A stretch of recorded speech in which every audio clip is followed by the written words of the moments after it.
And good Sunday evening, everybody. Welcome into the OHIO podcast. We're glad you decided to join us this evening. If you're watching this video after the fact, make sure you smash that like button. Leave us a comment down in the comment section below. If you're not a subscriber yet, we hope we earn your subscription this evening. For all of you who are watching us live right now in the chat, thank you so much for doing so.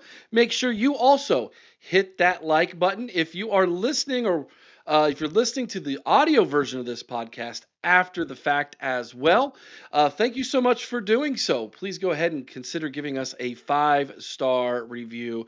We appreciate all of you so much for being a part of our community here at the OHIO podcast. All right, joining us this evening, that is, of course, yours truly, the Podfather. I am joined by Corey. That's Dr. Corey to all of you. And the Wild Man himself. And Mello is attempting to get on right now. He's having a little bit of difficulty with his microphone. He's working on it behind the scenes. When he gets on, we will let you all know. But he's texting with me right now. He's trying his best to it's been a while. It's been a while since Mello's been on EV Mux. That's been the issue, but when he gets on, we will have him join us as well. Guys, I tell you what, it was a event yesterday. It was an event. That's what I will call it. I will say this. Our tailgate was definitely the highlight of the day. It was so much fun getting to meet everybody. Very good turnout, great food. Shout out to Chris's lovely wife, Bobby. She did an amazing job. Shout out to Bart. The pulled pork was fantastic. No, Corey, it wasn't? You didn't like it? I just don't like Bart. Oh, it did get weird when Bart showed up. I will admit that. It got a little weird. Oh, you have no idea how weird it got before we got back there. Let me tell you. Anyways, it was a lot of fun, and looking forward to doing it again next year. And as Corey said in the pregame show, man, whether the game's fun or not, the tailgate is the highlight. That's what it's about, and we appreciate all of Buckeye Nation. So we're going to talk about the spring game. There you go. Put Bobby's comment on there. It only was good because of my sauce. It was good. You got good sauce, Bobby. There is no doubt about it. I have to admit that Bart has a good butt. So, and let me tell you, there was a lot of people grabbing at that butt yesterday, Corey. And it was stop it, you guys! It was very uncomfortable to be around. The YouTube algorithm right now is trying to decide if we need to be kicked off of YouTube or not right now. It did go good between the buns. I'll say that much. Oh my gosh! And the special sauce, man. That was what made it all good. Exactly. I can't even say the show went off the rails. We never were on the rails. Let's just admit it. And absolutely happy birthday, Mika, for sure. Yes, happy birthday, Mika. Our recruiting coordinator, the marvelous Mika Hanna, celebrating a birthday today. She is the star of recruiting. That is for sure. Good to have her with us. I don't know if those of you who didn't join us Friday for the live, we had a Buckeye commit show up in the chat. Yeah. It was awesome. Kellen Weimer was there. We're trying to get him on the show. But happy birthday, Mika. Thank you so much. All right, Corey, tell everybody who you are and where they can follow you. Who am I? That's a loaded question, Eric. Make it quick, Corey. Should we explore that psychologically? No. I don't know. I'm a dude named Corey, and where you can find me, please don't. Okay, that's Corey Thompson, everybody. Wild Man, what's up, buddy? Oh, it's a great day, and I am the Wild Man, Chris Wild. You can find me at Christopher Michael on Facebook. You can find me at the Wild Man 97 on X, and hey, your best chance of finding me is just track me down through my wife because, well, she's pretty much got me in her purse. Hey, you can find me over at Twitter. You can follow me at the OHIO Pod. Find me on Facebook at Eric Boggs. Those are the two places you can follow me. Normal Guy 317, the LSU guy. He was on Friday. He said, "I'll Yes. see you guys Sunday night." He's right back here Sunday night. Welcome, my Welcome. friend. You might be the nicest LSU guy I have ever met. Besides Lane Kiffin. No, that includes Lane Kiffin. He's That's just because you haven't met Lane Kiffin. That's Oh, what is it that is. it? Yeah, Okay, exactly. dude, welcome in, man. Good to have you back with us. All right. Hey, there we go. Jar of Happiness has a question for you, Chris. You want to update everybody on the Um, Marion store? we do not. I no longer have the store location. You can still find things on my website, and I can throw that up in the chat later, uh, where you can still get Ohio State, Browns, Bengals, Steelers merchandise, that kind of stuff. Reds, Guardians / Indians, whatever you want to call them. We can get it all. But no, the store location is closed. I do frequently do flea markets in the North Central Ohio area. At least a couple, couple through the summer. So, but yeah, I'll get that website up, and you can also, you heard I gave you the contact information, the Christopher Michael on Facebook, the Wildman97 on X. You can always shoot me a message on there and let me know what you're looking for, and I can usually help find whatever you need. Yep, there you go. So that's how to contact Chris. All right, let's get into it, guys. Corey, we'll start with you first. Your initial reaction of the spring game. I mean, it's a spring game. Who cares? Chris, your initial reaction. The future is bright. Our wide receivers need to learn how to get a little more separation outside of Jeremiah and Chris Henry Jr. And hey, it was a hell of a good time. My initial reaction is our defense is going to be just fine. Yeah. I was very happy with what we saw. I think that the biggest acquisition for Ohio State in the offseason was bringing back the defensive coordinator in Matt Patricia. I know we're replacing 7 starters on defense. 8, is it 8? 7 or 8? And 4 of which are going to be drafted this Thursday night in the first round. And I'll tell you what, I don't think that this defense is going to miss a beat. I don't think we're as strong in the safety position, obviously, but the defensive line look good. The linebackers are deep and solid. The corners look great. At least the 2D or the starters look good at corner. So yeah, I'm super excited about this defense. They got moved on a little bit at first when they couldn't tackle, but as soon as they were allowed to tackle, the defense took over that football game, and Eric, the offense had trouble moving. Let me tell you something that I really liked. You mentioned the corners. We weren't playing 10 yards off the line of scrimmage. We were actually playing up on the receivers a little bit. Yeah. And when you can do that against guys, the talent of what Ohio State has, it does bode well. Yeah. The Podfather's poncho. Oh my gosh. Can I go ahead and crap on your parade, Eric? Yeah. Awesome. I'm not going to rain on it. I'm going to take a squat and just crap all over it. Oh man, I can't wait. It looked like the route tree was extremely basic. So it's like, how do you even judge what the corners can do? Yeah, they blanketed them for sure, but they didn't run anything. That's so freaking vanilla. It was unreal. In fact, it's just kind of amazing. Like, nobody could get open. Like, okay, I mean, except for Chris Henry and Jeremiah Smith, like once or twice. Right. I just think they ran vanilla, and I just don't know that's why I don't know what to expect. I think Sanchez looked good when he got just a one-on-one battle with Smith down the sideline and things like that. I think it looked good. But then the second you run Smith over the middle, he's wide open. Where Henry, little dig route, gets wide open. I just think we just didn't do anything to challenge the corners necessarily. So.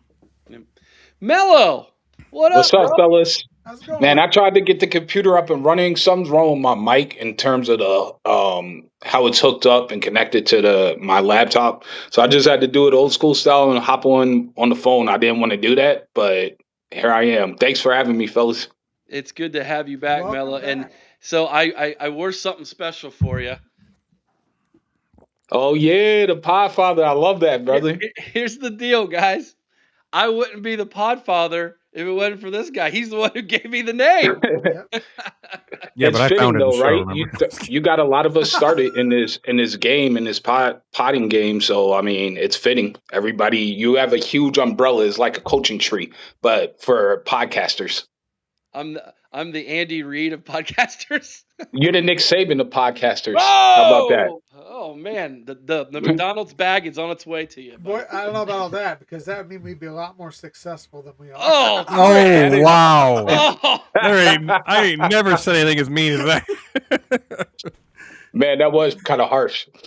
Ouch! I felt like it reverberated off of Podfather to me over here. Well, it kind of Right. should, Corey, because as Eric said yesterday, you're the one to, I guess, blame for all this. I am the one to blame. That's true. oh, jeez, man. No That's way. why Johnny's in hiding. Corey said he's gonna take a dump on my parade, and Chris just he set it on fire. Oh man. Well, good to have you on, Mello. Yes, sir. Tell everybody who's new, doesn't know you, who you are, and where they can follow you, brother. So I'm Mello. I used to be a part of the Buckeye boys. I guess I still am, but with my work schedule, I couldn't make a full-time commitment. So Devin had to go a different route. So we started here on OHIO podcast. Eric and Chris were so gracious enough to give us our start, allow us to make our little mistakes. And then they blessed us and allowed us to go and grow on our own. And Devin's taking that channel whatever direction he wants to right now, which I give him my full blessing and support. And I'm in and out of the country this whole year, so I can't commit to anything permanently. So I appreciate Eric for having me and allowing me to use this platform to talk some college football because I miss it a lot.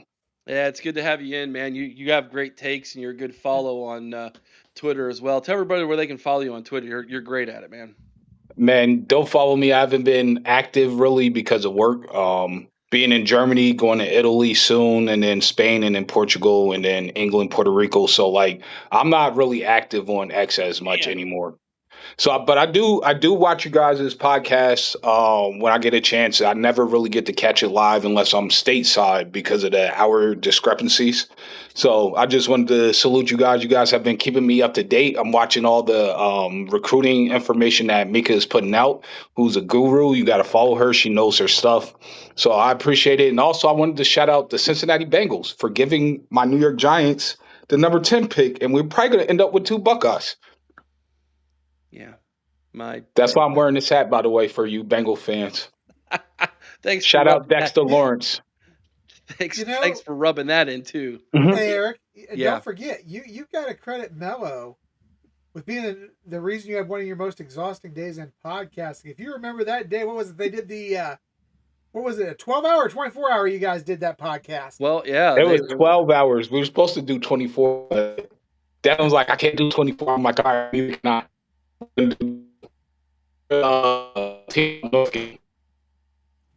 Oh, Mello, we're losing you, buddy. You got bad He's got reception or audio, something, man. yeah. You froze on us.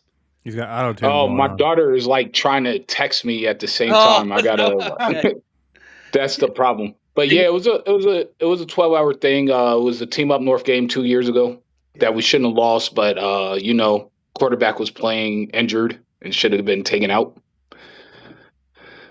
Well, it's good to have you on nonetheless, even though you're everybody's raining on my parade today, including the Bengals. Thanks. I appreciate that as well. But hey, we do have a spring game to talk about. So, Mello, what's your initial thoughts of the spring game, my man? Man, I'm super excited. We didn't have our full starting O-line, which it showed because KJ, who I love, me and his dad are really tight, really close, just was abusing our right tackle all game.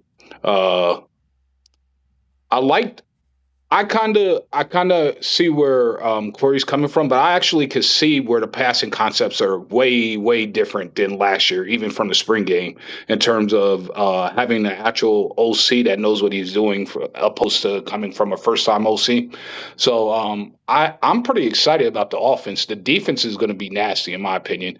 Those crossing routes that you were talking about, our defense is playing zone, so Devin wasn't in, man. On those plays, even Chris Henry catches, they were in a zone. Yeah. So I'm bullish. I think we're going to have a top 2 defense, and I think we're going to have a top 5 offense next season. I can't wait. And just think, we only had one running back actually running the ball, so everything was all about passing. Yep, absolutely. All right, let's dive into it, guys. This is one last time before the off season, I guess you could say, and then we'll be back in week number 1 to do our report cards and our players of the game. Let's dive into it. Let's start with the offense first. There was 282 passing yards combined yesterday from the offense, 183 rushing yards for a total of 465 yards. That averaged out to 6.03 yards per play. There was one turnover. A Julian Saint pass did get picked off of being batted down at the line of scrimmage there. Mello, I'll start with you first, then Chris, then Corey. Mello, your offensive letter grade for the Buckeyes yesterday in the spring game. So for a spring game, I mean, you're not going to see much. Like, we're keeping it very vanilla, but you can see what they're building towards, if that makes sense. And you got to realize JJ and BI got out after the first 2 series. They were gone and sitting down, dusted, days over. I give them a B plus overall, just for what we saw. But you can see the trajectory that the offense is heading in, and it is just looking so much more exciting. I think Arthur Smith is going to use our weapons to their full maximum potential. I believe I was watching your guys' show when you were talking about Arthur Smith said 19.2 times percent of the play calls he would have called the same as Hartline did last year. So that's very pleasing to my ears, honestly.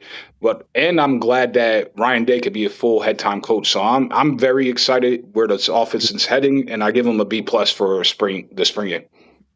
Chris, I went with a B. I know that we were without 2 of our starting linemen. I know we were without our top 4 running backs, 3 to 4. But you know what? They didn't look terrible. I think we saw the future is looking bright with what we saw from Chris Henry Jr. and Tavion St. Clair, who clearly have chemistry already. But there was a serious issue, and I thought about going lower just because of the issue with the receivers getting separation, as well as the fact that Guilford, even when he got his hands on the ball, couldn't really pull it in. I think he only ended up with 1 catch yesterday.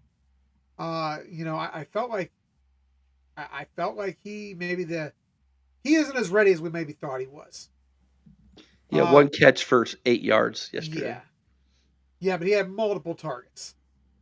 So I went with a B though. I went with a B overall, taking into account the weather, the people who were gone, and what they were trying to do yesterday. I think it was an okay showing.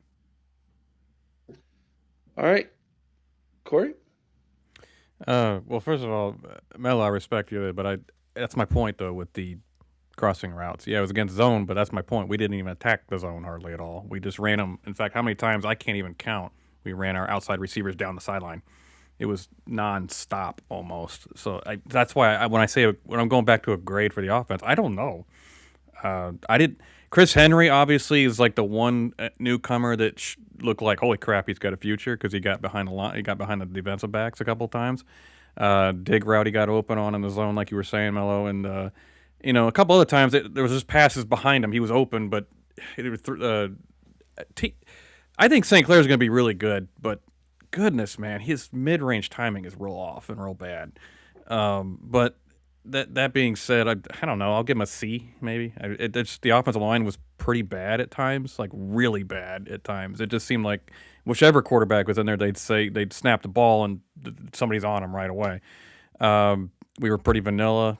I think that our depth at offensive line is a little concerning, but again, it's a spring game. That defensive line might be the best in the nation, so I don't know how to grade it. So I'll go C. Yeah, it is hard to grade because and even Ryan Day was saying it's like, well, at halftime I saw the interview, I rewatched it, and they're like, so what do you think about this? And he's like, yay for them and boo for them. How do you it's like, it's my team. The whole thing is my team. So, one side of the ball succeeds, the other fails, and you're happy and mad all at the same time. So I understand where you're coming from, Corey. It's hard, but I like the rollout play to Brock Boyd though with Tavion. That was nice. I like that kind of thing. That's just getting guys, just scheming them open. I kind of missed that with Heartline. I didn't feel like we were always scheming guys open or giving them a chance to be in the open field. I love seeing that. I will say that. Yeah. Speaking of Kenyatta Jackson, Jr. There's Pops in the chat. What's up, Brad? Good to see you, man. Uh, I'm gonna go with a B plus for the offense. I saw flashes of things I liked. We're running Manila like everybody said. Chris Henry Jr. showed out. I did like some of the pieces at running back, even though they're probably on the, our fifth and sixth running back. But I saw a lot of good things yesterday, that gives me hope that this offense is going to be able to take another step. And I said this too, for the first time in a while, I'm not scared if our starting quarterback goes down. Yeah.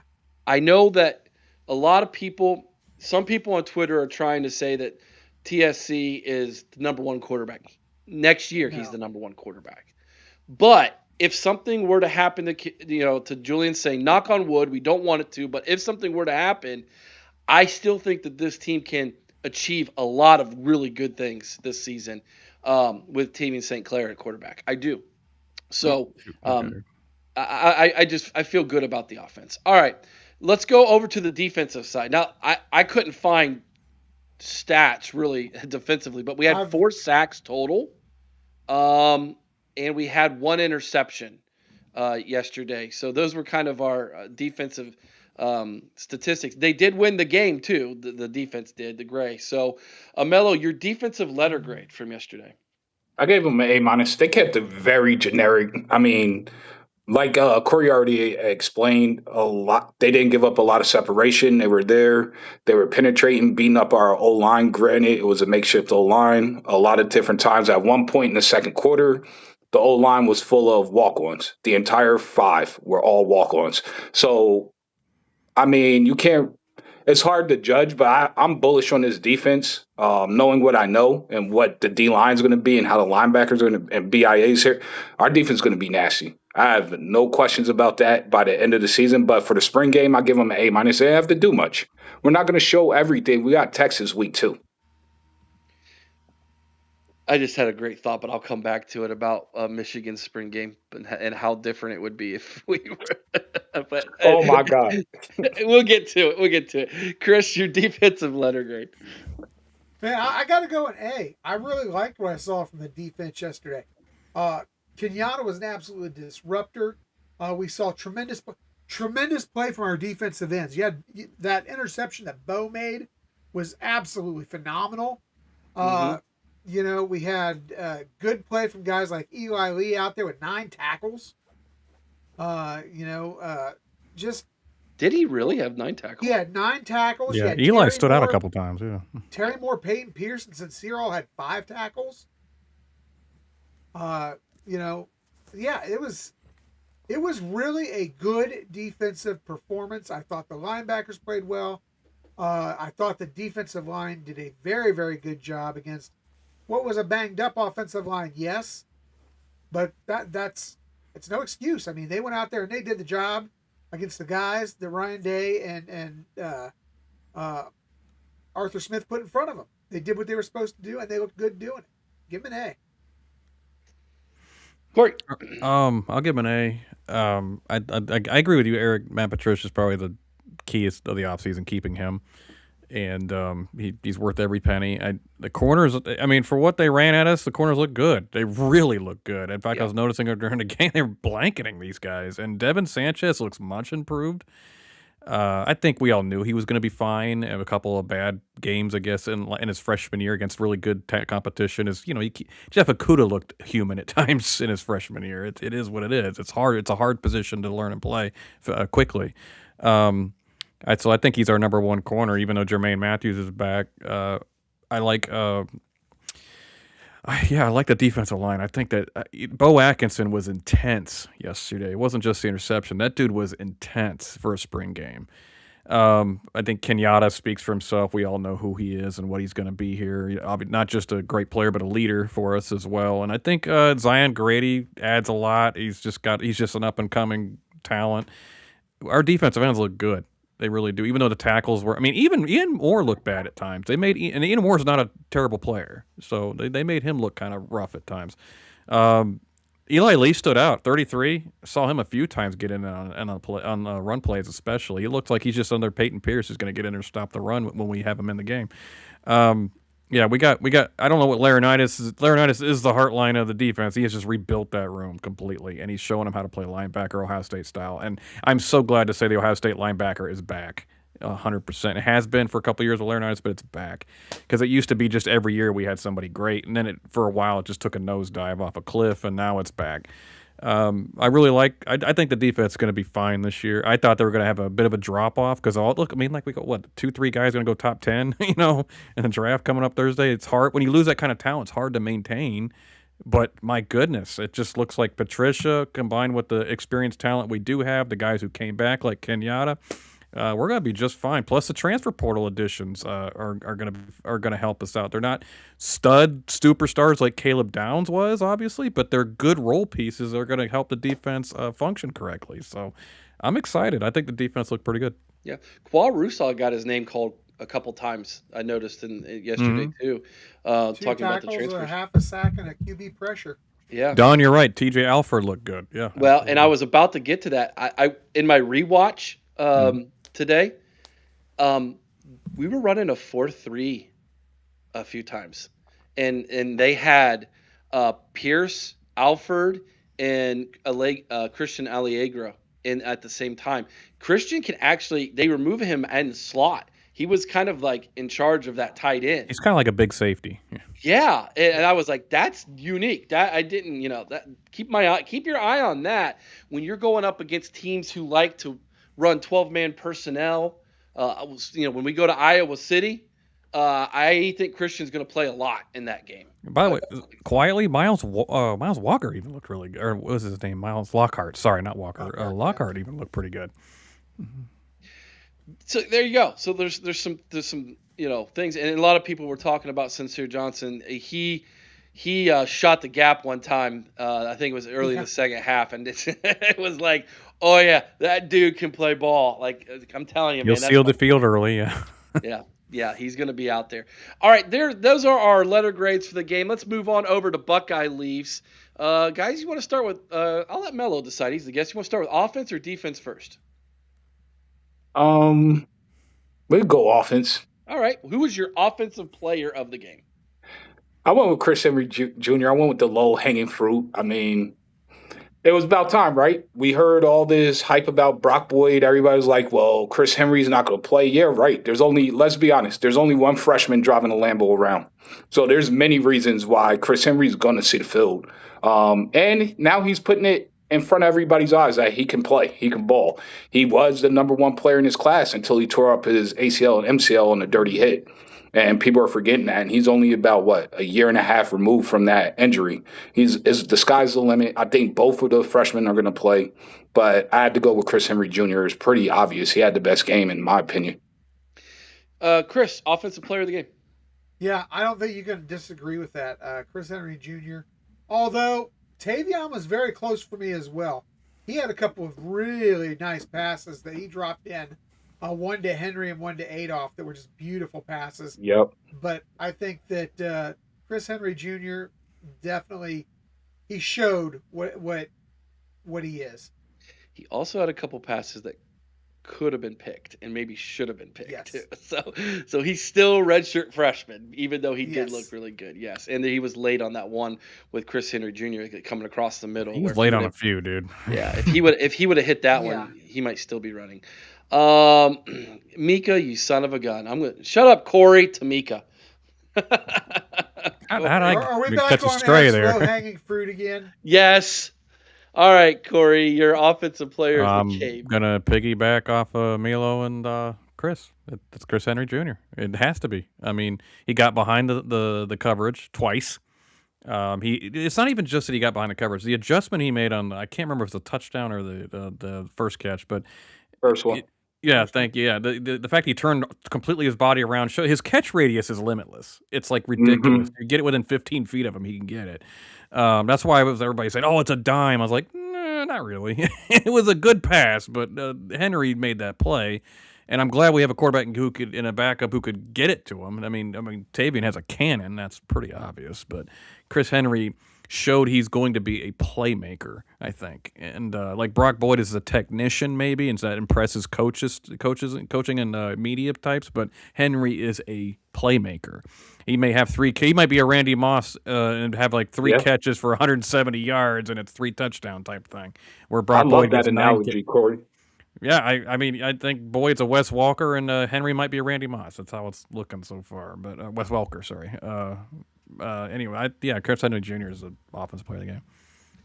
All right, I'll go with Tavian St. Clair. I'll be different. That's fine. You are okay. different, that's for sure. You nailed that, absolutely. Offensive play of the game, Mello. I like the one that Adolph. We could have gone with a whole bunch from TSC that he threw. We could have even gone with Julian Sayin. I'm going to go with Julian Sayin scrambling. He had to remind people that he's the number 1 dual threat in the country coming out of his class. He has wills. Would he have scored that in a real game? I think if he's trying to truck him, absolutely not. And TSC would be in the very next series because he's coming out. But if he would have dove low, he might have gotten close and not taken as much punishment. But if he was going head up with those 2 linebackers, no way.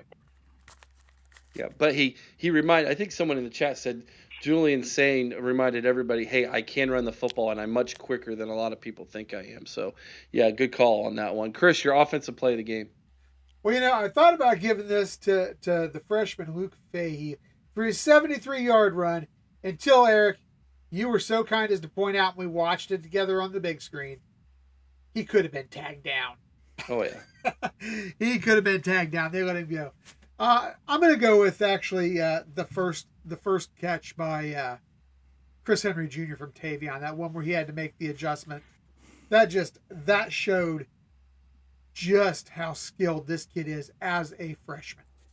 Now, I'm not going to compare him to obviously Jeremiah Smith because Jeremiah Smith is a freak, but this guy is ahead of, I would say, any other freshman in the country right now. Jeremiah Smith or maybe a little bit more Marvin Harrison Jr.? Maybe a little more Marv. But, yeah. But I'll take Randy Moss if that's what Corey's going to compare him to. So that means if we have Boyd and Henry in there, we've got Moss and we got Welker. So then we got what, Jerry Rice? Is that what Smith is out there? Nah, he's Calvin Johnson all day.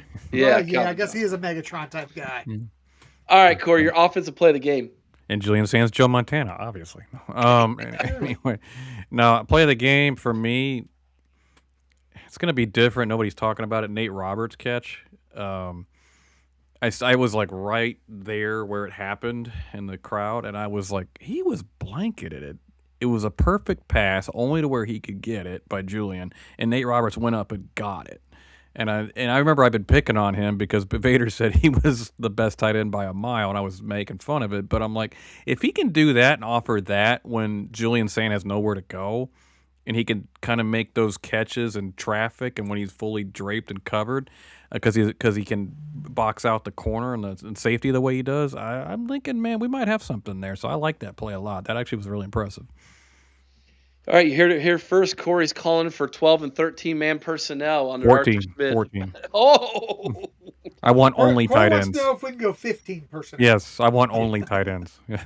The quarterback is a tight end. Tight end. Nate Roberts plays quarterback. Yes. All right, let's go over the defensive side of the ball now. Chris, we'll go with you first here. Your defensive. Oh, I forgot to give my offensive play of the game. Hold on. Field goal. That's right. Connor Hawkins put it the through missed the one or uprights. the one that went through? The one that went through. The first one. Obviously. Come on.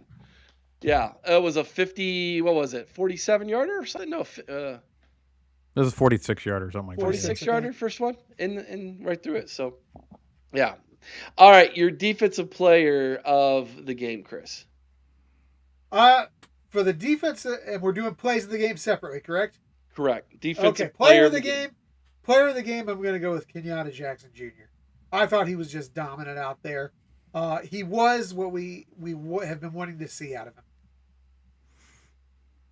Corey? Defensive player of the game, I'm going to go Devin Sanchez. I think he locked up Smith a couple times. Yeah. Sorry, Milo. Sorry, my bad. Yeah, no, he did that, especially on that second one. Yeah. That was impressive. Yeah, I liked what I saw there a lot. Mello, are you with? There he is, Mello. Yeah, There. I was going Devin Sanchez. That's my guy. I had a ton of belief in him. Jeff Okudo 2.0, in my opinion. He trains with him a lot on the offseason. Dude is going to be special. He's going to be a lockdown artist here. I didn't understand Buckeye Nation and their frustrations with him last year. He's a freshman. The play against Texas, that wasn't even his assignment, but he ran to the tight end when he made the big catch because the safety wasn't in the position he was supposed to be. And if you go watch Amazon Prime, they did this documentary where they followed all these freshmen, DeCorian Moore, Bryce Underwood, Devin Sanchez, and an old lineman from Penn State throughout the season. And he explained to his dad what happened. His dad gave him advice like, next time he's running through your zone, you bump him to knock him off track and mess up the timing. But he said he turned and he looked and his safety wasn't in the position he was supposed to be in. Now, if that's true, who knows? But I would have picked Devin. But since everybody else picked Devin, I'm going KJ. KJ could have annihilated the entire offensive line at will if he wanted to. We got to the point he was getting in the backfield so fast he just stopped and stood there just to allow the play to happen. I saw that a couple times.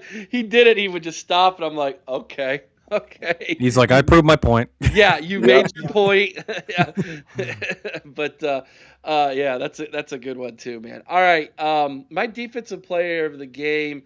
Yeah, you could go either one of those guys, but I guess I'll go with Lee. I did not realize he had 9 tackles, and that's impressive. All right, let's go with the defensive play of the game, Mello. That's a good one. I think it's got to be the interception, right? I mean, that's pretty easy, and I figure one of you guys are going to say that one. I am. Come to me last. I got to think about this one. Okay, Come to me last on this one. All right, Chris, tell everybody why it's the interception. Well, it was just an amazing athletic play. He tips the ball up to himself. Great concentration. He did not tip it up to himself. I'm sorry, Will Smith Jr. got it. There you. Yeah, I watched it back. Smith Jr. Like, oh, okay. Will Smith Jr. tipped it up. He got, but the amazing concentration he had to catch that ball. I mean, we are not used to seeing defensive linemen not named JTT making pass interceptions. Mm. And he did a great job. And I'll tell you, I can't remember which of you guys said it earlier, but Bo Atkinson did look different this year in this spring game. There's something different about him. I think he's a guy poised to take the next step. Corey. Yeah, just to piggyback off the Atkinson thing, I can't say his name for some reason. People were dumping on him last year. Like, guys, he's still like a sophomore. He has a couple years of eligibility left, and he came here young. It's like you just calm down a little bit. He didn't come here with the thought he was going to be, Reggie White. So, I mean, as far as defensive plays of the game, it was they kind of just suffocated him all game. The defense did. So it's hard to, other than the interception, it's kind of hard to pick anything. But I'm going to go with Sanchez locking up Smith on the sideline because I thought that was super impressive. It was just, I mean, he was stride for stride, and he wasn't being out-physicaled by Smith. And as we all know, Jeremiah Smith's kind of big. So, and he usually is really good at keeping corners, at hand's length off of him. I know people are going to say pass interference, but, if the guy's grabbing on you, got to do something to get him off you. But Smith or Sanchez was like, wasn't having it. And quite frankly, we've seen that in a couple clips in practice where Sanchez has got him locked up. If Sanchez can lock up Jeremiah Smith, there is not a receiver in the country who can beat him. Right. I agree. So for me, I'm going to go with Sincere Johnson shooting the gap on favorite key. The reason I'm picking that one is because I think people are starting to become aware, but we have the best linebacker room in the country. And I know this because I follow the other channels, like I follow Ohio State in terms of UGA, Texas, Oregon, Notre Dame. We have the best linebacker room, and Riley Pettijohn is coming back. I know people are sleeping on him. His injury is not as severe as people think. I'm very close with the situation in the family. I'm not going to put it out there, but he's going to be a problem. Mm-hmm. Do not sleep on Riley and what he's going to do when he comes back. He's going to be a serious problem. People will know his name by the end of the season nationally. Agreed, Milo. Absolutely. All right, man. There we go. So those are our Buckeye leaves. I went with the INT. Now there's some debate happening in the chat that it was not Will Smith Jr. that But knocked the James ball down, Smith. but James Smith. On television, they said it was Will Smith Jr. too. Yeah, they even announced it in the Yeah. stadium as Will Yeah. Smith. Yeah. Yes. So I'm going to go with that until I go back and watch it again and look at the number. But Defense line's deep, so all we know. Yes, This team is going to be this. I just pray for health, especially on that offensive line, especially on the offensive line. But if we stay healthy, it's going to be a problem. I'll tell you, when I was leaving the stadium yesterday, I was watching it because we had to stop for a bathroom break, but I was watching it on the screen, and they showed Arthur Smith, and the dude looks straight up frustrated. I don't know if he's frustrated with the execution of the offense or just the defense was just suffocating him. I don't know, but he looked like he wasn't happy. Well, let me tell you, if you would have went to the other side of the field and you would have looked at Matt Patricia, he was over there taking selfies with Scottie Pippen. I mean, the dude, Matt Patricia, looks like a kid in a candy store. Look at all the talent he has to play with. It's nuts. He has an NFL team out there. The TV copy, Arthur Smith looked pretty frustrated after KJ beat Carter Lowe for the second time for a sack and like 2 series back to back. And you could see him just like it was visible. Yeah, he's shaking his head like, jeez. But at the end of the day, you got to realize like it's not our starting offensive line. That's why I'm saying health matters this season, especially for the offensive line, because we're only going as far as they take us. Like we have to be honest with that. Yeah. If they don't give them the time for our skill positions players to make separation or our running backs lanes, it's gonna be a long season. We're gonna be relying on the defense again. Well, you know, and we got a tough schedule. If the offensive line is 100% healthy, just next man up. You guys. Oh, I love you, Chris. Why, Chris? Why? Why tonight? Why? What did I do to you yesterday to cause you to hate me so much today? Yeah, you invited me. Nothing but love. Nothing but love. I would say this, dude. Carter Lowe looked like Tager Shabola out there for a while, man. I think Tegra's insulted by that comparison now. Corey, I'm with Corey on this one, man. I'm a little worried. Like this dude was a highly rated tackle coming out of high school. Mm-hmm. And like the development should be further along, in my opinion. Now, I'm not giving up on him. He has a lot of potential. He has the size and the frame to do it. But is Tyler Bowen known for developing offensive linemen, or is he known for recruiting? Because Justin Fry was known for development, but he was horrible at recruiting. So, I mean, it's like, can we finally get one that can do both? So here's the question. Yeah, I agree. Carter's agree with Mello. Sophomore this year? He's just a sophomore this year, right? He is. Redshirt sophomore, I think. I'm not ready to give up on the guy yet either. I mean, because Neither you am know I. as well as I do, offensive line, unless your name is Orlando Pace or Corey Stringer, is typically not something where you're going to be a big-time starter till at least your junior year anyhow. You've got to have the time to develop. But I'm with Mello. The question is he getting the development he needs? I'm not sold on Bowen right now, yeah. You're both. All of you are right. We're all right, and it's fair to ask these questions after we saw the end of last season, right? But at the same time,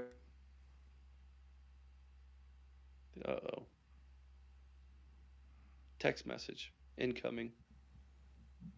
KJ is going to be a top 3 defensive end in the country next year, so I have to keep that in perspective as well. Yeah. No, I'm with you. I'm with you. Well, if there's any way to get better, it's him going against KJ every day. Right? Yeah. That's right. Yeah.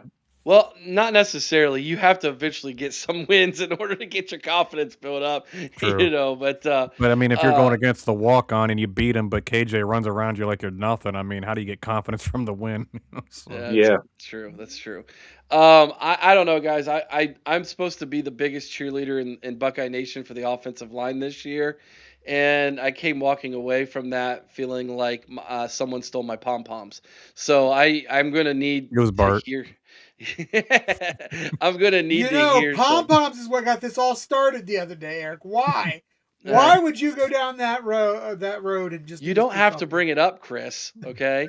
I just feel like this offensive line we're going to need to go down to Austin and bully them. If we go into Austin and we bully that football team and we run the football down their throats and we dominate the line of scrimmage in that football game, that will set the tone for the rest of this season, where the expectations are incredibly high that this offense is indeed taking the next step under Arthur Smith and gotten some of the things right. Now, I know it was vanilla and I know it was just a spring game, but there was some running concepts that I really liked. They were opening up some very nice holes yesterday for in the running game that we didn't see last year. So whatever Arthur Smith has tweaked has worked in the running game. Mm-hmm. Pass pro is where I felt like they just looked disheveled. I think that's the word I would use. They looked disheveled. Pass pro is the harder thing to teach these guys, though. Yeah, it is. Speak to that, Corey, because I agree. Well, I mean, look, it is harder, but that's all we got to also remember. And Melo's touched on this.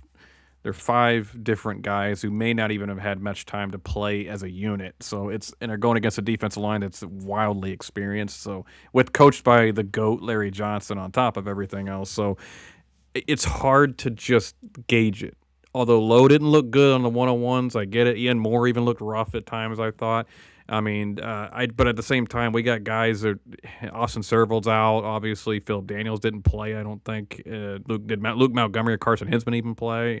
They played a little bit. Yeah, a little bit. Series or two. And those are 2 guys that are going to be 2 of the best in the country.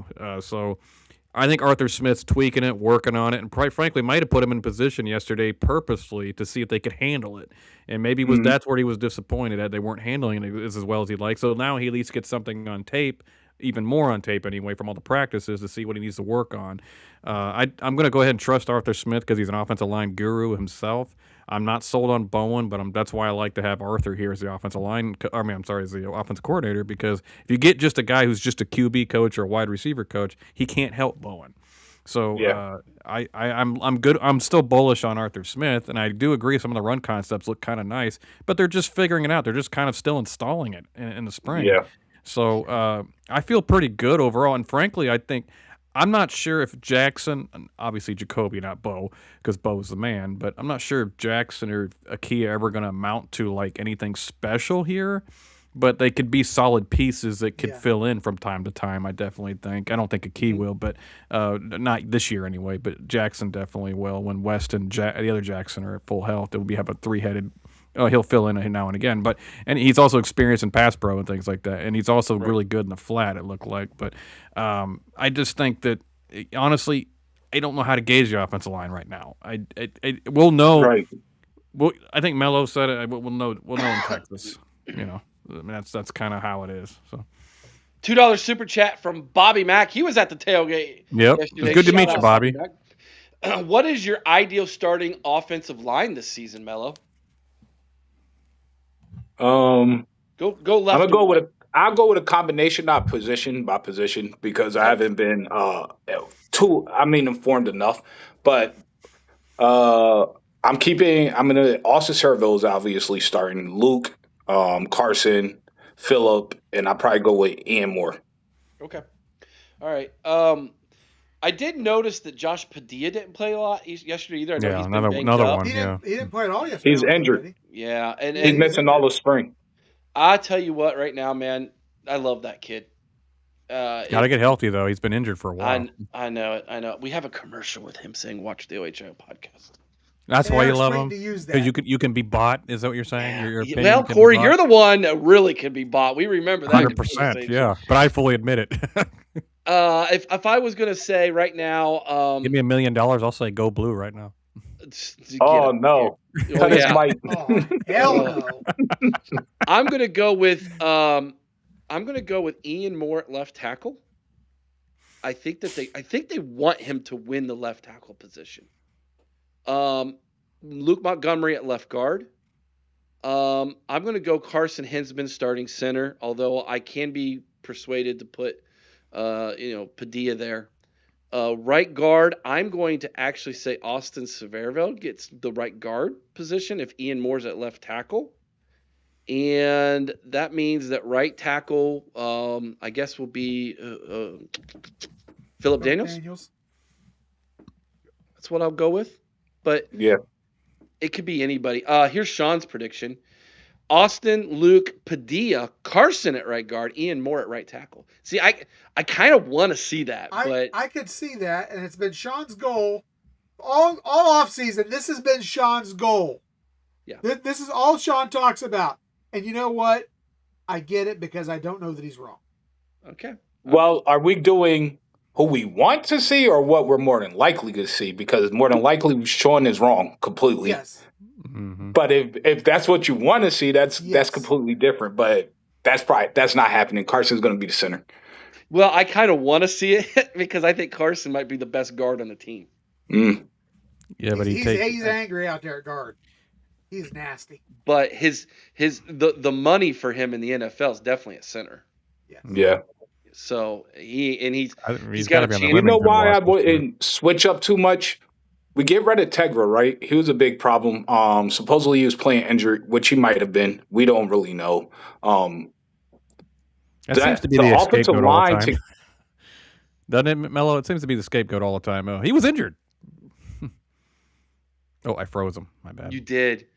You froze the guy, man. We'll wait. We'll give him a second to come back Yeah, before we go to our next topic. But Well, can I? Okay, I want to join on that conversation. Starting 5, go. if you don't mind. Go. Left tackle, I want Ian Moore. Left guard, I want Luke Montgomery. Center, I want Carson Hinsman. I do agree he's probably a better guard than his center, but there's a reason. I want Phillip Daniels at the right guard because I think he'd be a nasty monster in the run game on the right guard.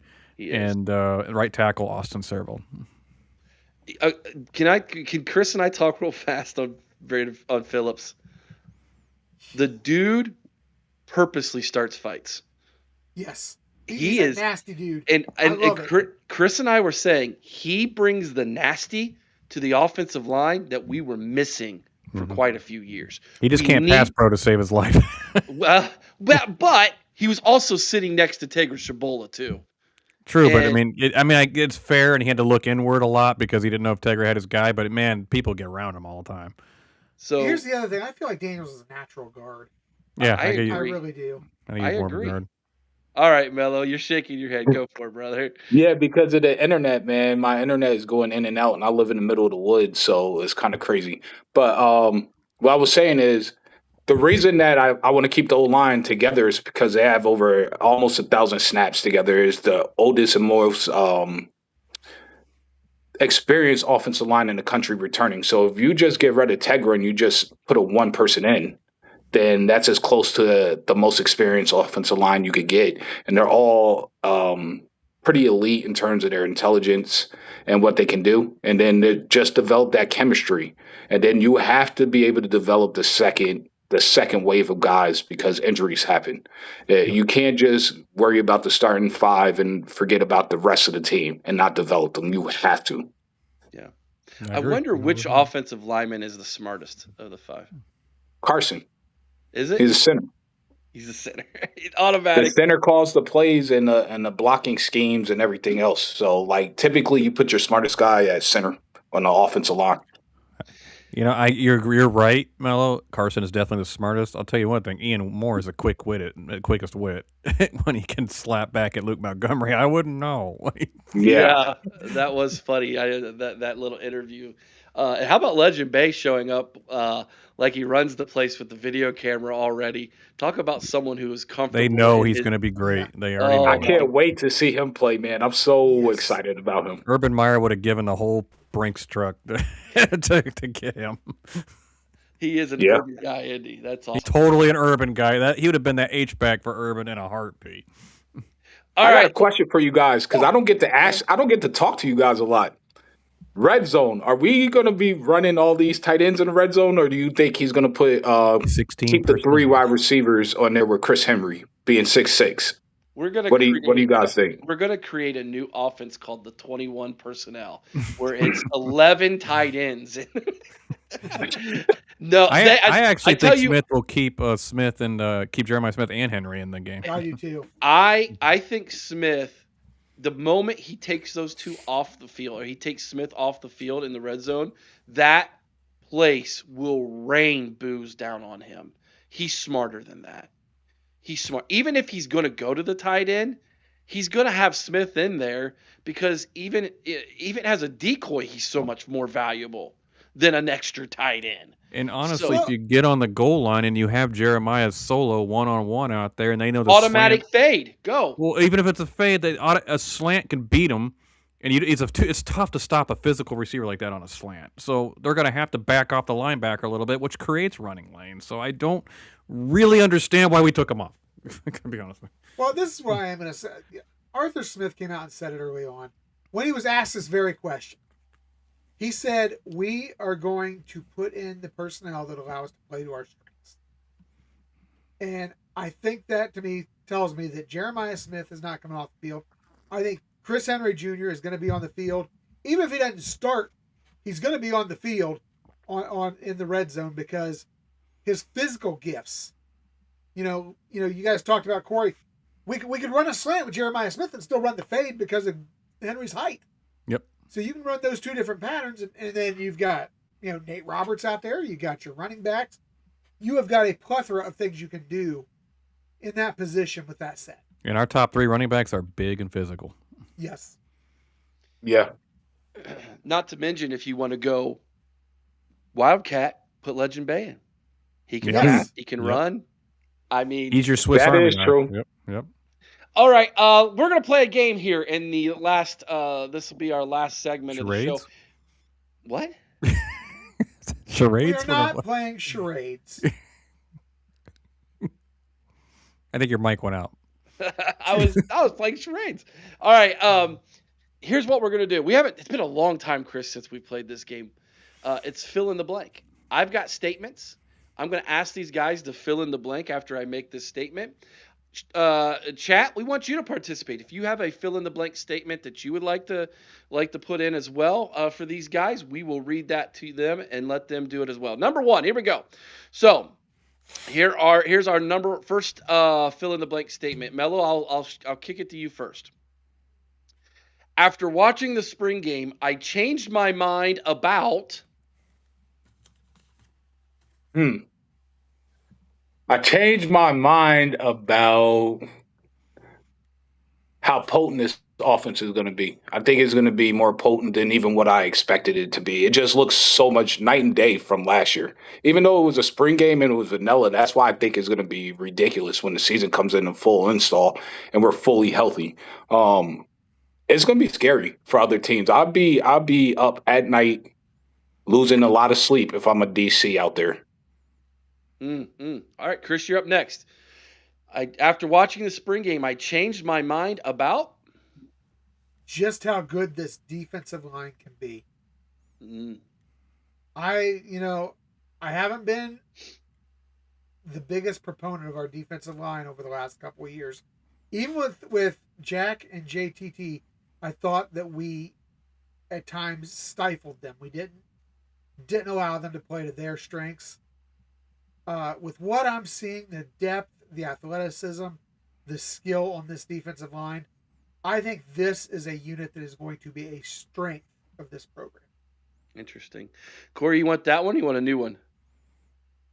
I don't care. Answer that one then. Okay. Did you change your mind about anything? Because there's some people in the comments going, nothing.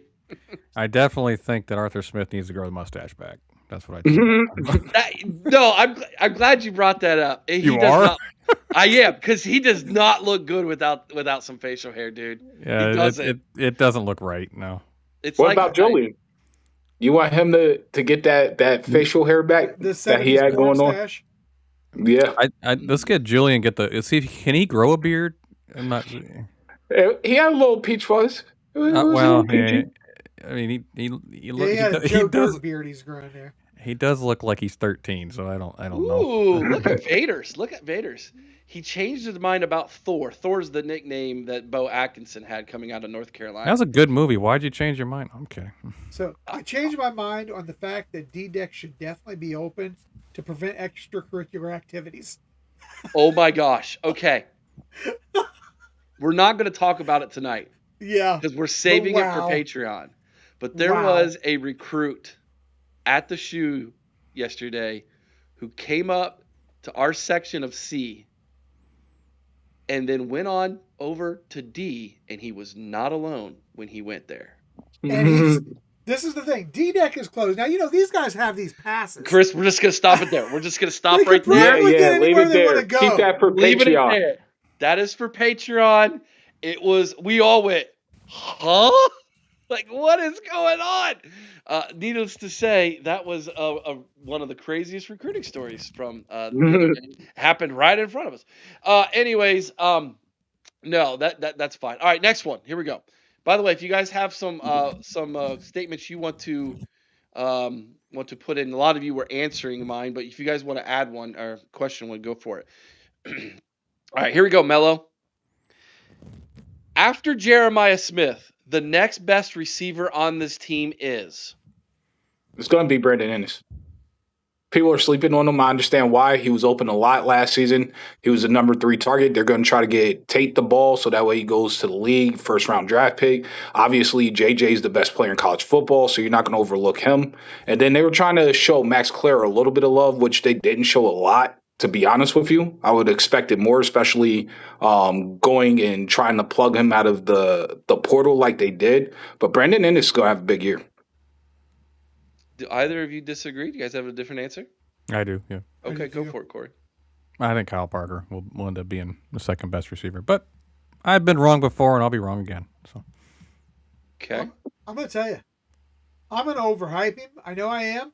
But I'm going to say Chris Henry Jr. This is why. 3 different answers. I think that they're going to put Chris Henry Jr. in there in the hopes that he draws some of the attention off Jeremiah Smith, but it's not going to. And I think that he's going to be open all day long. And this is the problem I've got with Julian. And maybe it was his immaturity last year because he's a first-year starter. Maybe it was the offensive line wasn't the greatest. Mello mentioned it. Ennis was open a lot last year. He was. He was. That's true. But yeah. Julian never seemed to get down to Ennis in his reads. And until he shows me that he's going to have the time and the ability to get down to that second or that third read, I'm going to go with whoever the receiver is opposite the top player in college football. I think it's going to be Chris Henry Jr. That's why I disagree, because I think Ennis is going to be second read this year. And I think that's how they're going to scheme it up too. I'm going to make it 4 for 4 on disagreeing with everybody. I'm going to go with Kintako Hire. I think McEwen, he impressed me yesterday, especially on those first couple drives. So I don't know. This would be interesting. That's why I asked the question. Oh, by the way, Vader answered the previous one too. After yesterday's spring game, I changed my mind about, and he replied, I didn't change my mind about Underwood. Let's get into that while we're here now. 7-6. Mello, tell everybody how awesome Underwood is. Man, he's garbage. He's basuda, like trash. Take him out. Take him to the dumpster. Go ahead. And I've been saying this for years. I had a little inside information when the Las Vegas Elite 11 went down and TSC was head-to-head with Underwood. That's the only time they went head-to-head. And what I was told from someone that was there, TSC blew him out. It wasn't even, like, close. He destroyed him. He won that Elite 11 event. And ever since then, I knew it. His mechanics are horrible. It didn't improve. I don't care that they got him a quarterback coach. He's very antsy in the pocket. He got ranked high because of his size and his athletic build. But, I mean, I'm not up there that much, so I don't know how good that state's high school football is. But, yeah, I wasn't big on him to begin with, like, ever. And it was never a troll job when I would tell, like, Michigan fans this stuff. I'll just tell them, like, yo, he's overrated. He's not that good. His mechanics are terrible. And I am looking forward to beating their brains in a shoe. It's going to be. Yeah, it's going to be awesome, isn't it? I just hope they don't bench him. That's not out of the realm of possibility. It's not, because Carr looks pretty good. Especially with the new coach in there who has no allegiance to Underwood whatsoever. And you talk about it, how average he is as a passer. I wouldn't even say he's average. He was missing open receivers less than 10 yards away from him, overthrown him by 5 yards. He has 0 touch. Zero touch. It's unreal. I'll be honest with you. He has like an incredibly strong arm, but horrible throwing motion, and he's zero touch on his passes. He has no. He's the anti-Julian Sand. He has no inherent ability to actually put touch on the ball and put it on time. It's just like I am so happy we got Tavian over him. It's not even funny. I knew Tavian was going to take a couple years to develop, but Ryan Day and Bill Fessler are developing him. I have no doubt he's going to be great. He has a cannon for an arm, which is what Underwood has, but except Tavian can actually throw it correctly. So, look, I never understood the hype. I'm with Mello 100%. Never understood. I saw his high school film, and I'm like, yeah, he's a great athlete. He's bigger than everybody on the field right now, but is a great quarterback? I'm not seeing it. And honestly, it started to rear its ugly head against USC last year, where he just could not hit anybody, and he was overthrowing people, throwing it to the safeties. It was unreal. It's like, this is your savior? Actually, Oklahoma was probably more because it was obvious. We were saying it in the we were saying it on the podcast every week. They were protecting him every week. Simple, basic one read, roll him out of the pocket. Things is he can't stand in the pocket, can't read a defense, doesn't know where the safety's going. He is so far behind. When somebody was not jokingly, they were seriously saying he's gonna be the number one pick in 2 years. I'm like, you were out of your mind. Yeah. No way. There's no way. He might not even honestly. He might not even. I think they're going to give him a position change. I think what you said might be dead on. Carr looks so much better, and he's a much more scarier quarterback to face because he's also athletic and can move. He's not Underwood athletic, but he's athletic, more than athletic enough. Yeah, he's Julian saying he's athletic enough. Yeah. So what you guys are saying is with Underwood at quarterback, it's like bringing a butter knife to a knife fight. Oh, we're killing them if Underwood is the quarterback. It's not even, butter knife to a tank fight. What do you? This Vader wanted me to read what he sent me earlier about this. So he says, Vader says, I watched Michigan spring game today. Underwood looked terrible. He played the whole first quarter for both teams. They didn't scare anybody at all. They had to have two great running backs and a good D line, one good receiver. Everything else is a big question mark, in my opinion. I think their true freshman quarterback, Tommy Carr, might be more developed than Underwood is. So this is what Vader and I were talking about a day ago, and we're hitting on all of it right now. $2 super chat again from Bobby Mack. Shout out to Bobby Mack with a pass rush guru coach. How many team sacks? Good question. I'm going 45. Ooh. I think we break 50. That's what, 4 a game? Almost, just under 4 a game. I got KJ getting 10 plus by himself this year. I'm gonna go around what Corey said. I'm gonna go a little bigger. Why not? Right. Let's dare to dream. We're going 50.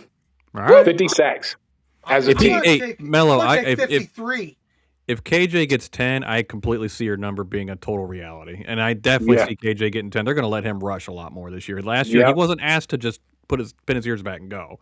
He was asked to play the edge a lot, and I think Matt Patricia's saying, "You came back, we're going to reward you."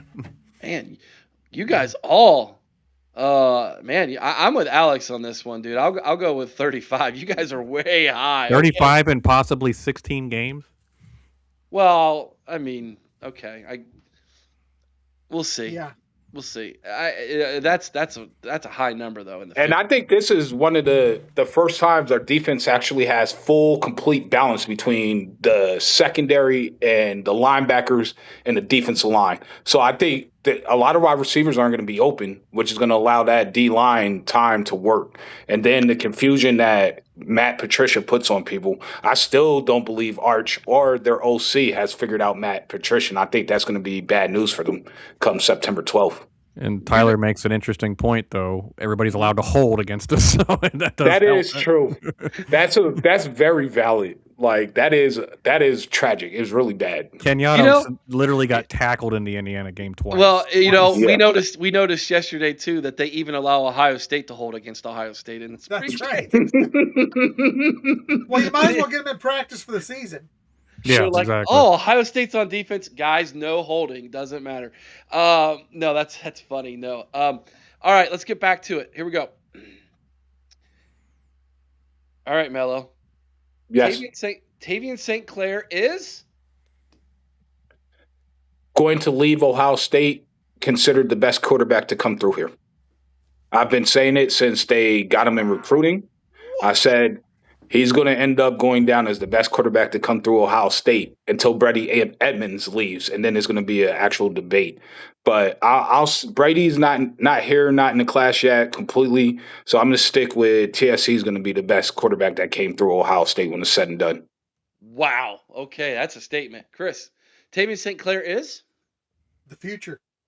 He's not going to start this year, guys. No matter what people on the internet may say, what social media warriors may say, he is still number 2 this year. But he is the future of this team, and we got a glimpse at a very bright future yesterday. Tavian St. Clair is the future. I mean, I'm going with Chris, the future, and Mello, I hope you're right. Honestly, I you know better than I on this. I can't go that far with it yet, but I will be happy to say, heck, Mello was right, because that means national titles. Because with the defenses we have now, if we get a guy like, to me, CJ is the best quarterback in Buckeye history, and if CJ had a defense, we'd have a national title. So I would say if Tavian has the defenses with Matt Patricia and he turns out to be what you're saying he's going to be, we're going to have natties. So. I'll tell you one thing. I'm excited about him for sure. I think he's the future for sure, and I was happy to get him. Honestly, some of his high school throws were so freakishly impressive. How strong of an arm that kid has. It's like it didn't make sense as a senior in high school. He was making NFL throws, and it's one of those things like you don't even have to like dissect. It's just it's obvious. It jumps out on you, and that's what I was talking about the spring game when things jump out at you, and his arm strength jumps out at you. For me, I'm sorry, were you about to answer the question? I was about to take your statement, and I was going to tweak it just a little. Go ahead. Tavian St. Clair is the best quarterback to come from Ohio State from the state of Ohio. How about that? No, I'm going with what I said. I've been saying that since he was on the recruiting front. If you remember when he got here, for me, Justin Fields is the best college quarterback to come through here. Him and Dwayne Haskins for me. Mick said he's Justin Fields with a higher IQ and better arm talent. And he's surrounded with better skill position players and a better defense than CJ or Justin Fields. So he's fast. He's big, 6'4", 230. Probably maybe a hair slower than Justin Fields is, but with a bigger arm and better accuracy and better weapons around him. That's why I made the statement that I've been saying. King Alex, remind me of this statement you just made because I want to do a show about this because I agree with you 100%. If CJ goes against non-cheating Michigan teams, he's a 2-time Heisman winner. I always like to do a revisionist history show, and that one would be a good one to go over. And that's a great point, Sage. Fields got screwed his second year because of COVID, 100%. Yeah, he did. He did. You know, we've had a blessing string of quarterbacks. I know you want to throw McCord out of there, but I mean, I'm talking like, from just from Dwayne to Justin, to CJ, and now we're on Julian, and then we're gonna have Tavian after that. It's pretty embarrassing. And you go before that too. JT, Cardell, Braxton Miller. Well, don't bring up JT Pryor, to Eric, but Terrell Pryor. Like the list goes on. We've had some quarterback. I even love Craig Krenzel. He even got us a natty, so I don't care what anybody says. You can't talk bad about Craig to me. And Corey, you threw out Kyle McCord, but who knows what he would have been if he had a different father? Just saying. Honestly, he wouldn't have been here because Quinn Ewers probably still would have been here. Quinn wasn't that great either, but I'll say this for Kyle. I still stand by this. He had one of the worst situations of recent Buckeye quarterbacks, and because with Kevin Wilson leaving, and then Marvin being the only guy, we had injuries galore. He's injured. The offensive line wasn't near as good as. I mean, I've done a whole show on it myself, but I'm not saying he's like some great quarterback. I'm just saying he really got the raw end of it a little bit. All right, here we go, Mello. Next one. The most important coach on this staff is? Good question. Arthur Smith. My opinion. We need that offense to be humming. We need the old line to be humming. Last year, it ended because of the offense. This year, if the offense is humming, because I have no doubt what the defense is going to be. It's going to be an impossible task for a lot of people to stop. So I'm going with Arthur Smith, and then second, the trainer, keeping these guys healthy. It's a good one. That's a good Chris, one. the most important coach on this staff is? I think the easy answer is Patricia or Smith. I'm going to make one that's a little more off the wall. I'm going to say Tyler Bowen, because if you can't keep your quarterback upright, it doesn't matter how good your skill position guys are. If you're not opening holes for the running backs, if you are not keeping that quarterback upright, you're not going to do anything. Tyler Bowen has got to show this year that he can develop players. That's simple. I'm going to combine both their efforts on it. I'm going to go with Mello and Arthur Smith, but for also combined with the reasons of what Chris is saying, because Arthur Smith is an offensive line guy. Can he get? And I believe he can get the system right and the play calling right, but can we get that offensive line right? That's going to be the only question. So that makes him the most important. I think like you guys, defensive line is going to be great. Defense is going to be great this year. We got the skill position players. I ain't worried about Bo or Jeremiah or Brandon or any other Chris Henry or any of the receivers we got. I ain't worried about Julian saying. Honestly, those offensive linemen, some of them are really good too, like Hinsman and Luke and Austin. But can we pull the unit together and protect? Because if you don't have a good offensive line, it doesn't matter what your skill positions are. Yeah. I like what Ken Taco just said, what you pulled up. That's important too. That one? Yep, Coach Schmidt. That's true. Tyler says, can I have two? Arthur Smith and Tyler Bowen. So, yeah, he agrees with you on that one, Corey. All right, here's another one. The injury that scares me the most this season would be to any starting offensive tackle. I'm just be honest. Any starting offensive tackle. It has to be. Because I know if Julian goes down, TSC is more than capable enough to get us there. There we go. Chris, jump in. Yeah, I don't know what Mello is wrong. Offensive, first thing everybody's going to say is Jeremiah Smith, but I think it would be difficult, but we could overcome a Jeremiah Smith injury. I don't think we can overcome this year the offensive tackle injuries. I think we have guys who can play multiple spots on the interior line, but that tackle position is going to be so key. Yeah, I think he's right. Anything to an offensive tackle just absolutely kills us. Jar Happiness says it's the same. Mika is going with Mello, that it could be the offensive line. Bradley says JJ. That's a good one, too. Corey, what's your answer? I'm going with Mello on this, and Chris, offensive tackle. We don't have a ton of depth there that makes you feel reassured.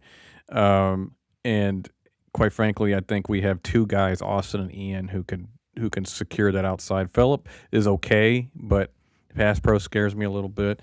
But Jeremiah, I think it'd be difficult, but we have weapons there that could kind of in the aggregate fill the gap, so to speak, like Moneyball.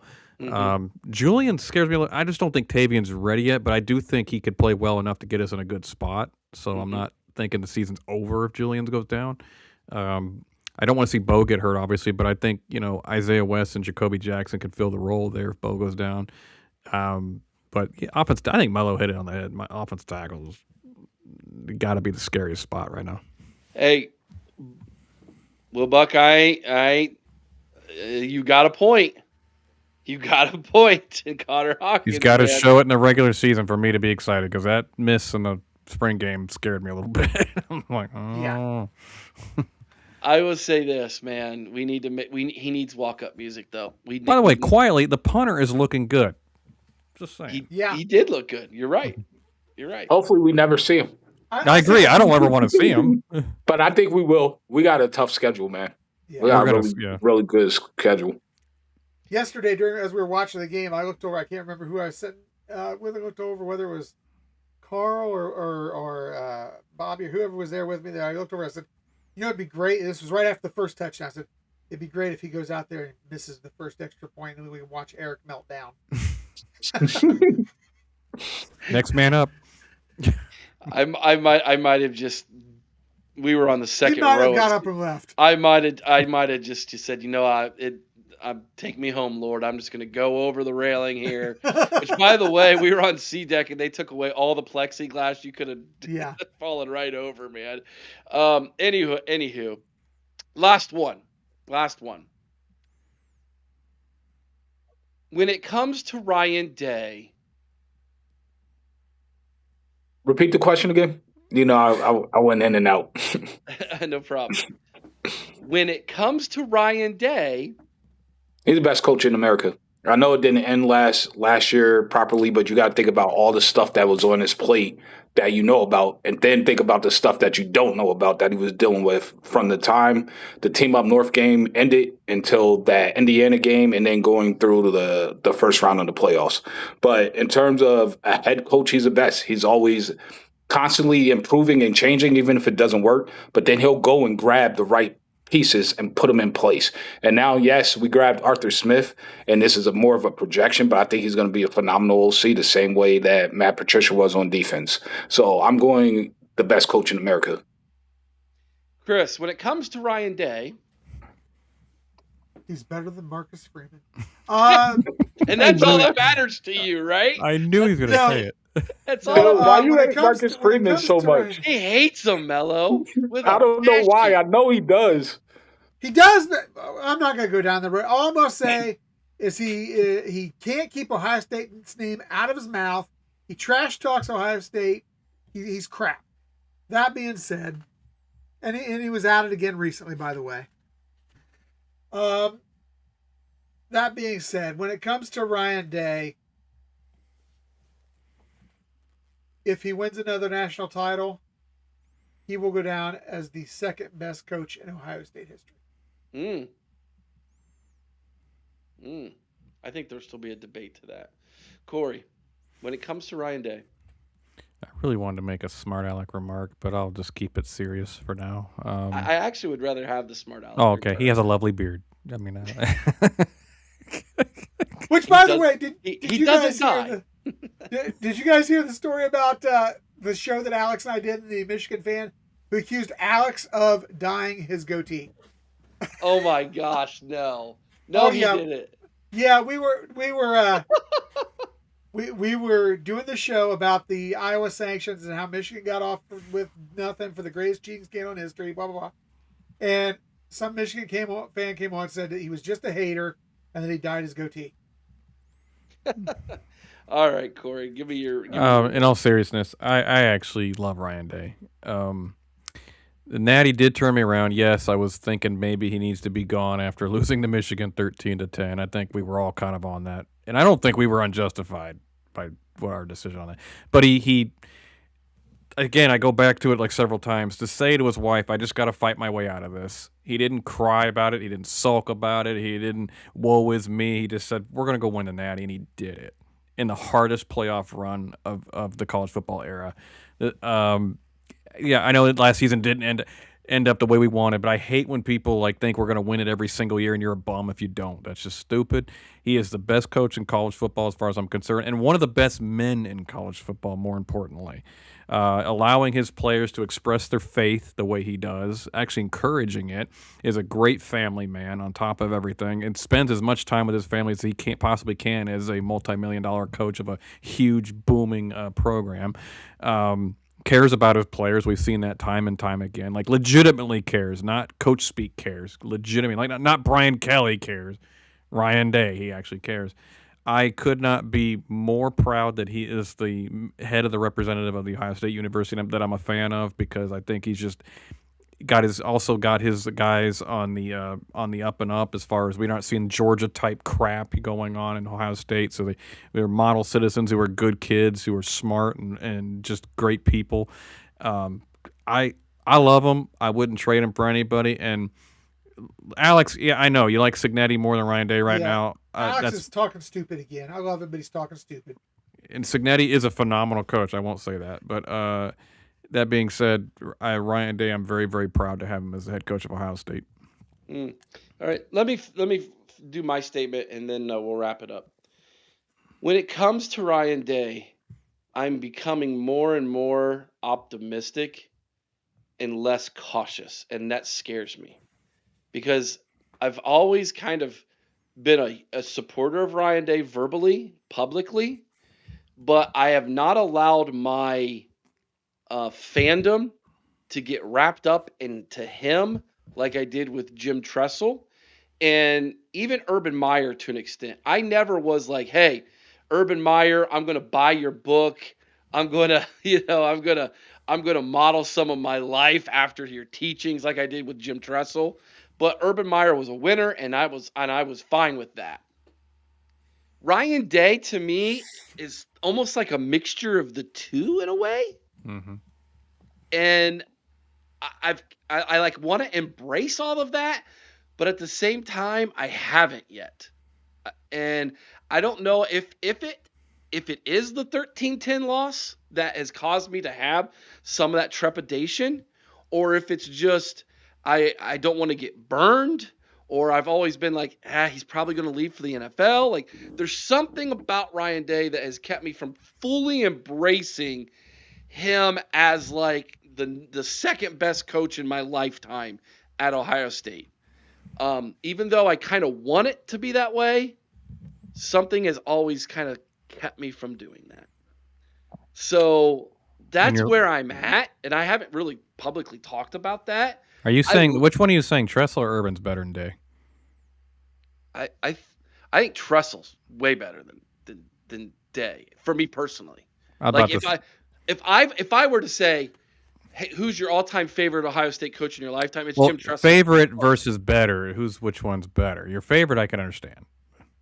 Well, define better. Are we just saying wins and losses? Urban Meyer's the best. I I think Tressel's phenomenal, but I put him 3 on that list. So I mean, Well, but I'm just saying, as for me as a fan, well, that's I fair. I get that. Yeah. embraced Tressel, obviously. I embraced Urban, but it was with like lower expectations, if that makes sense. Not on the field, but just As a person, yeah. as a person. Where Ryan Day, this is going to sound so bad. I think he's a better person than Urban Meyer. I would hope so. I don't think I'm breaking any news by saying that, but I just feel like I can't embrace him as being like that's my coach. You know what I mean? I can't even imagine Tressel in today's era. That would be just not good. You don't think so? No, I don't. think Tressel's approach, I think it transcends eras. I don't know. I don't know if I agree. I mean, it's all hypothetical anyway. But It is, but what do you think about what is it about Tressel that you think wouldn't I think work he'd be in stuck in game? his tradition way too much than he would to embrace the new era of college football. I think even his Okay. recruiting style wasn't really meshing with where it was going when Yeah. Urban came on the field scene in Florida and things like that. I just think he was too regional versus national, and that doesn't make him bad. It just means that I don't think for this era he would have made a lot of sense. I don't know why I hit my mic, but it made a lot of sense. Exactly. I'm just fumbling everywhere. That's interesting. That's interesting. We might have to explore this more, Corey, because I'm good with it. Yeah. yeah, I think, I get what you're saying, and I understand, like, hey, man, he didn't have to worry about NIL. He didn't have to worry about the transfer portal, any of those things. And all of that is completely true. But when I think of Jim Tressel, I don't think about those things. I think about the way he made attachments to his players. I don't know of any players who ever played for another coach who are as defensive of that coach as the way the players are to Jim Tressel. And that includes Urban guys. That includes Cooper guys. That might even And include Cooper Woody guys are Hayes pretty guys. loyal too. Cooper's guys are loyal, but not like Tressel's, though. Not like Chris. Tressel's, agreed. There's something about Jim Tressel and the way he connected with those players that I think Ryan Day's trying to tap into it, but maybe he's having a difficult time doing it because of this era. Maybe you are on something with that, Corey. Now that I talk it out loud a little bit, you might be right with It's that. just different. You can leave at any given time. Back then, you were incentivized not to leave by the rules, not necessarily even by the incentive to keep you there. Just the rules wouldn't let you leave. So I think it was just we had an era where people were like, We had several 5-stars, in fact, in the mid-2000s that just didn't quite pan out until their senior year. They finally got to start and play well. I mean, you wouldn't have that today. It just doesn't exist. Mm. So, Ryan Day, I think it's fair to say, is coaching in the toughest era of college football. easily. Ever. And he's had to adapt like 3 times. Yes. Yeah, which Mello alluded to that with his statement about Jim Tressel. How much he's had to learn and adapt to things. So interesting show tonight, guys. Thank you so much for tuning in. Corey, thank you so much. Chris, thank you much. I know Mello, he's not with us right now, having internet problems, but we appreciate him joining us this evening and being a part of this show. Tomorrow night, guys, at 8:00 Eastern, we have a very important show. It's a show that Vader has been working on very diligently for the last several days. We are titling it "The Dark Side of NIL." He's done some investigative journalism work. He has shared it with me. He has interviewed some players. He has interviewed some parents. He has interviewed some coaches. There are some stories floating around about some things that have taken place when it comes to NIL that were very eye-opening to me. We're going to talk about that tomorrow. A lot of people don't realize when it comes to NIL, you don't have to be a quote-unquote certified agent to be an agent in college football for these players. Uncle agent. Not only uncle agents, there's some stories floating around about some businesses that have popped up that are basically buying players through NIL, and it is getting seedy to say the least. What? And, No. yeah. A bunch of athletic pimps. Yeah. I'll just say this.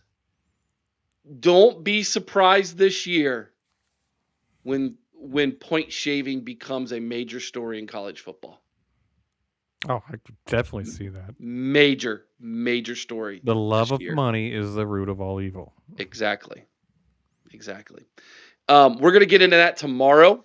So make sure you're with us so you can get all of that. Plus, we alluded to it. We hinted at it. Chris, are you gonna be able to jump on tomorrow in the after show? I can jump on Patreon tomorrow. In the after show tomorrow on Patreon and give the story about the recruit that took a journey. Talk about the dark side. He took a journey to the section of the stadium that was not open. And how he got there is a story in and of itself. Oh, Lord. It's wild. We'll see y'all tomorrow. Have a good night, everybody. Take care and have a great week. Thank you again, Mello. We'll have them back on, everybody. Till next time, be kind to one another. I owe someone's OH. Sing Carmen High with all your heart. You all know what to do. OH. I-O. Go Bucks. And Marcus Freeman sucks.